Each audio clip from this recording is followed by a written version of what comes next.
साम्राज्य, सामान्यांचा असामान्य आवाज। बुधवार दिनांक 23 एप्रिल रोजी सकाळी 11 वाजता जुनी मिल कंपाऊंड सोलापूर महावितरण कंपनीने राज्यातील सर्व वीज ग्राहकांना स्मार्ट प्रीपेड मीटर्स लावणार असल्याचे जाहीर केले आहे।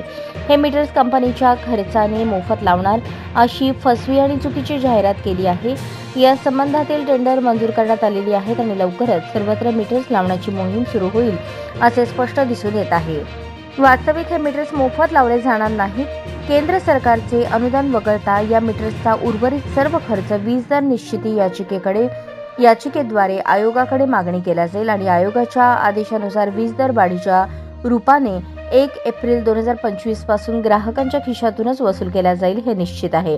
त्यामुळे केवळ महावितरण कंपनी येणाऱ्या खासगी वितरण कंपन्या व सरकार यांच्या हितासाठी आणि खासगीकरणाच्या वाटचालीतील पुढचा टप्पा म्हणून ही योजना आणलेली आहे हे स्पष्ट दिसून येत आहे।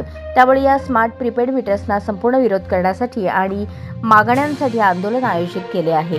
मागण्या याप्रमाणे: वीज कायदा 2003 मधील अधिनियम क्रमांक 47(4) अन्वये कोणता मीटर वापरायचा याचे स्वातंत्र्य आणि मीटरची निवड करण्याचे सर्व कायदेशीर हक्क संबंधित ग्राहकांना आहेत। कंपनी अघोषित सक्ती करून ग्राहकांना त्यांच्या हक्काचे आणि कायदेशीर तरतुदीचे संपूर्ण उल्लंघन करत आहे हे मान्य नाही। त्यामुळे ग्राहक म्हणून आपल्या हक्कानुसार आपल्या सध्याचा आहे तोच पोस्टपेड मीटर पुढेही कायम ठेवण्यात आला पाहिजे। महावितरण कंपनीने मंजूर केलेल्या टेंडरनुसार खर्च 12,000 रुपये प्रति मीटर याप्रमाणे आहे। मीटरसाठी केंद्र सरकारचे प्रति मीटर 900 रुपये अनुदान वगळता प्रत्येक ग्राहकामागे कमीत कमी 11,100 रुपये प्रति मीटर खर्च कर्ज काढून केला जाणार आहे। या कर्जास आपली मान्यता नाही आणि आपण हा मीटर घेऊ नये। त्यामुळे हा खर्च आपल्यावर लादता येणार नाही। या खर्चामुळे या कर्जावरील व्याज, पसारा, संबंधित खर्च इतर कारणासाठी वीज दरामध्ये वाढ होणार आहे।